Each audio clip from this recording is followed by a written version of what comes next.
Joe Rogan has called attempts to remove him from Spotify as a political hit job after a compilation clip has surfaced of him repeatedly using the N-word. Since the clip was released, Rogan has received his fair share of supporters and criticism. One notable supporter was Donnell Rawlings, who shared a picture of himself, Rogan, and Chappelle on Rogan's podcast saying, "I doubt very seriously if this picture would be possible if Joe Rogan was the person that they trying to make him to be." One person who has been silent amid the controversy has been Dave Chappelle. Chappelle has been very vocal about issues in our community, and some have wondered if Chappelle would give his thoughts on Rogan, especially considering the two are close friends and have toured together. Today we have our comedy hype analysts, Vanessa, Fraction, and Pierre, calling into the show to give their thoughts on why Chappelle is silent. But first, let's take a look at this clip. Word, you won't say it. Look at you. Say it. Now, to see something like that definitely does ruffle some feathers and create some emotion. So I want to start with you, Pierre. Looking back on the situation, why do you think we haven't heard from Chappelle, with Joe Rogan's controversy that he's experiencing? I mean, I don't know. We don't know. But I don't think Dave Chappelle has to jump up in front of every time something happens racially in, every situation. Yes, this is a friend of his. Maybe, he knows something that we don't know. They have a close tie together. We outside yelling racist, whatever. Dave Chappelle may know something. Hey, man, this guy doesn't rock like that. So maybe Dave's getting his stuff together. Maybe he'll do a special and add that to a special of, of this controversial issue. So every time somebody says something, every person doesn't have to jump up and down and start voicing their opinion. It doesn't have to be that way. So I think he's making a calculated move, and it maybe it's just something he don't feel like talking about at this moment, or maybe he don't think he can verbalize it correctly enough at this moment. Vanessa, I want to bring that same question to you. Why do you think we haven't heard from Chappelle? I'm not sure. It might be because of that villainous video we just saw. I don't know. He's like, somebody said the N-word. It's a sensitive thing. I'm with Pierre that he might be more calculated in thinking about what you're going to say. The fact that it is your friend and someone that you hang with a lot, I would think that you would have at least something to say. I'm not down with, he's a racist. I do not know that man. I can only go by the things that you say and the way that you carry yourself. So even if it's as a friend saying like, look, that's my friend, he's saying, and I believe him, that it was, that was his misunderstanding. He's better now. He's going through his own mess, Chappelle. He just came out of, if you want to call it mess, because for him, he's been celebrated actually more than canceled. But he might just want to keep quiet until he knows exactly what to say. But the fact that Joe came out when he was going through his stuff and said, look, that's my dog. He just, his jokes are just that, they're jokes. You would think that right, possibly Chappelle would have a quick little something to say, but it's not as if he's on social media or anything like that. So when it comes to friendship, I'm not sure how much I'm jumping up immediately. You know what I mean? Because it needs a moment to breathe. So even like how Donnell Rawlings had, put up there and said, well, he couldn't be what they say he is if he's with us the way he is, kind of thing. And I just think that's really no evidence. You know what I'm saying? When he says what they say he is, I didn't hear that many people calling him just a straight up racist. I don't know that you're a straight up racist. I just know that you're inappropriate and you say a lot of racially insensitive stuff, a hell of a lot of racially insensitive stuff. And you're saying that you grew from that. You know what I'm saying? I grew from that. You know what I mean? Just because of the people that are around me or because of whatever reasons. Now, speaking of being quiet, some people, that kind of just leaves some curiosity. And of course, like you guys said, he could definitely be making a calculated move. But, Martin Luther King also states there comes a time when silence is betrayal. So I'll start with you again, Pierre. Do you think him being silent for this long makes him look bad in the midst of everything that's going on, especially because he speaks out so much for our community? Yeah, no. I mean, every time he spoke about something, how long it took for him to speak on something, maybe been a week, maybe been 2 weeks. We know he speaks out, but we don't know how long from the incident to the time he speaks out is. So to rush him to do what he's doing and to speak, some of us want him to rush to say, nowadays everything can be taken out of context and can be taken wrongly. If he yells out, if he says something the wrong way the first day, you guys will be yelling, cancel Dave Chappelle. Now, Dave Chappelle has put enough stuff out there that I'm not going to judge him on this and saying, man, you ain't down, you ain't one of us, you ain't cool. Hell no, man. That man has put a career out of fighting for black people and black rights. So I'm not going to use this situation to say he ain't down no more. He's scared to talk. Whatever the hell he wants to say negative about it.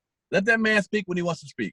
Absolutely. Vanessa, I'll bring that same question to you. Do you think Chappelle's silence, is making him look bad at this point?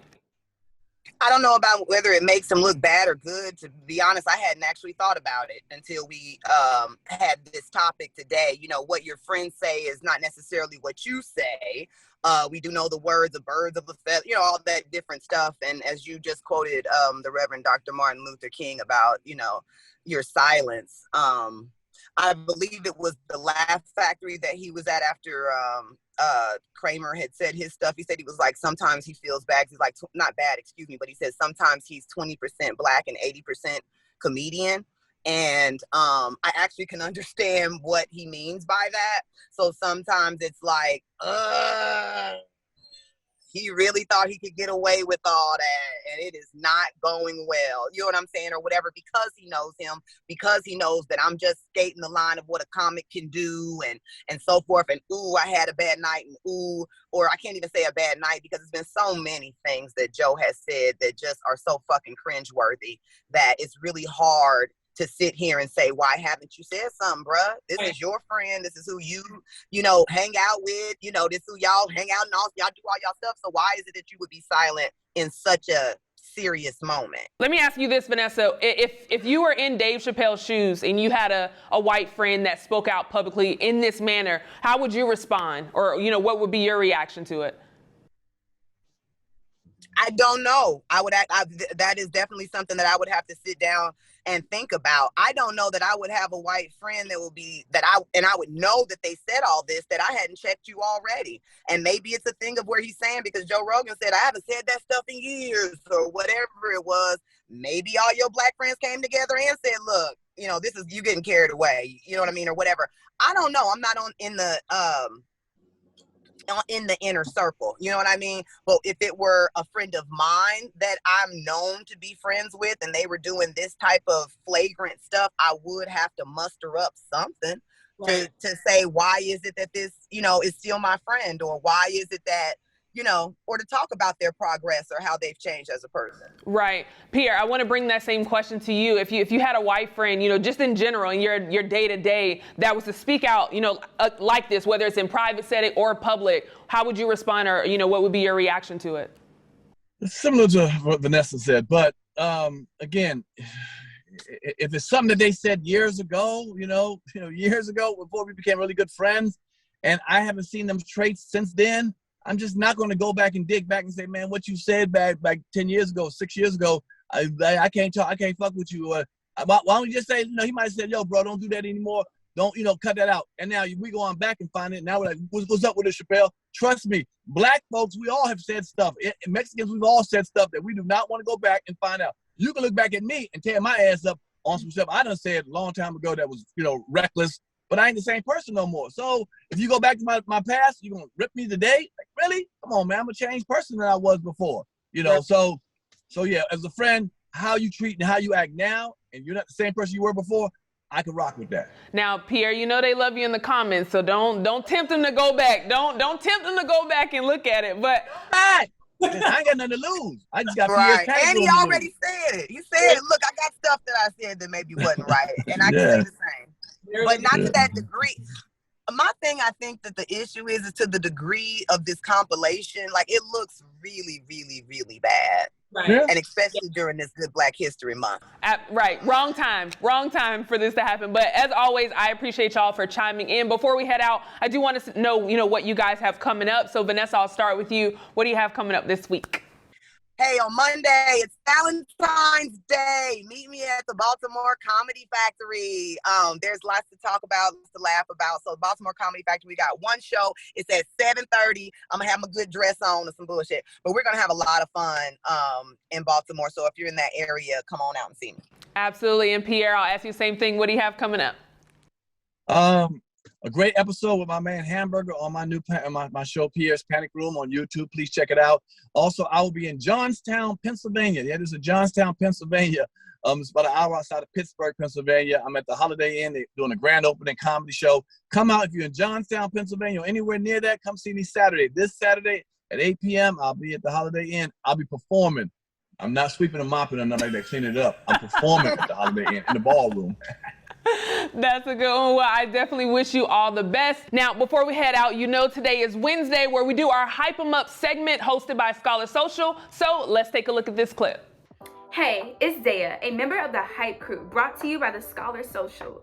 In this week's Hype 'em Up segment, we are highlighting Kennedy Dumas, creator of Stationary Culture. Kennedy is an Atlanta native that has released personalized and illustrated stationery for the culture. Check out her handcrafted Black Lives Matter collection with over 25 amazing designs. Check her out on all platforms at stationaryblack.com. Well, that one is definitely in time for Black History Month, so make sure you check that out as well. Now you heard from us. We want to hear from you in the comments below. And while you're in the comments, go ahead and take that extra tab and go to our website, comedyhype.com/shop to get this shirt that I have on, No Laughter, No Life, because that is what we do here. For Comedy Hype News, I'm Symphony Thompson. Do you know the comedy culture? Play Comedy Hype, the game. Out now.